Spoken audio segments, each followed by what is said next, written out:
Пляцоўка будучага навучальнага корпуса размешчана ў маляўнічым месцы на беразе Сожа. Унікальны, але няпросты узгорысты рэльеф стаў адной з асаблівасцяў праекта. Перад архітэктарамі стаяла задача не проста ўзвесці будынак, а арганічна ўпісаць яго ў прыроднае асяроддзе, захаваць пры гэтым бяспеку і функцыянальнасць. Там очень много озеленения, все очень красиво, но достаточно сложный ландшафт.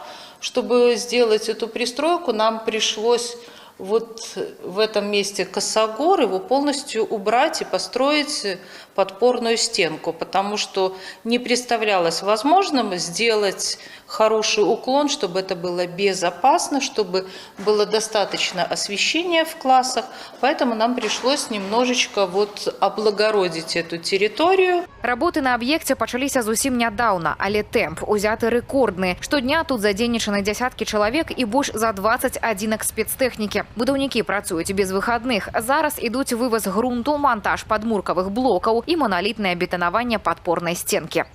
Тех задач, которые нам поставлены губернатором, нам нужно вести этот объект к началу учебного года, поэтому будем принимать все меры, связанные с организацией процесса строительства, с обеспечением материалами, поставками материалов, с организацией работы на объекте для того, чтобы выполнить поставленную задачу и к учебному году, к началу учебного года ввести объект в эксплуатацию.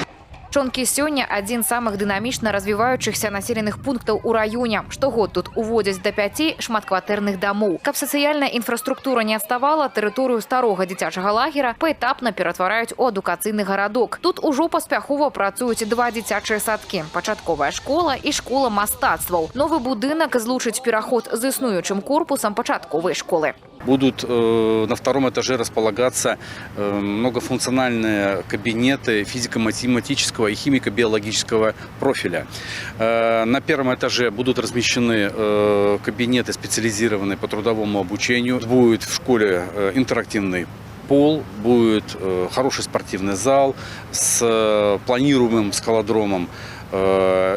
Будут очень интересно оформлены рекреация. Поэтому здание будет новое, современное, и мы будем ждать наших детей. Для многіх сем'яў у Чонках гэтая будоўля доўгачаканая падзея. Асабліва востра гэтае пытанне стаіць перад тымі, у каго дзеці рознага ўзросту. Пакуль адукацыйны цыкл не замкнёны, кожная раніца ператвараецца ў складаны лагістычны маршрут. Хотим, конечно, чтобы было все в одном месте, это удобно, это безопасно даже, когда утром всех раздали по учреждениям и сама, значит, пришла на работу.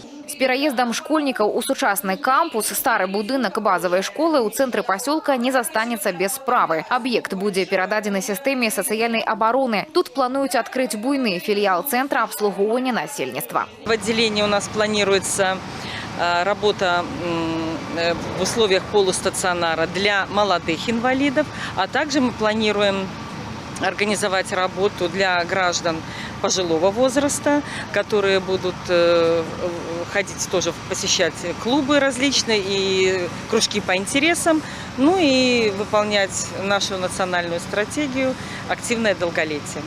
Маштабнае ператварэнне тэрыторыі былога лагера – прыклад рацыянальнага выкарыстання рэсурсаў. Пакуль адны ствараюць падмурак для развіцця будучага пакалення ў сучасным кампусе, іншыя рыхтуюць праект дома клопату для тых, хто ў ім мае асаблівую патрэбу. Мэта – стварыць у Чонках камфортнае асяроддзе для кожнага. Вікторыя Шахварстава, Ганна Кустачова, Уладзіслаў Казлоў, тэлерадыёкампанія «Гомель».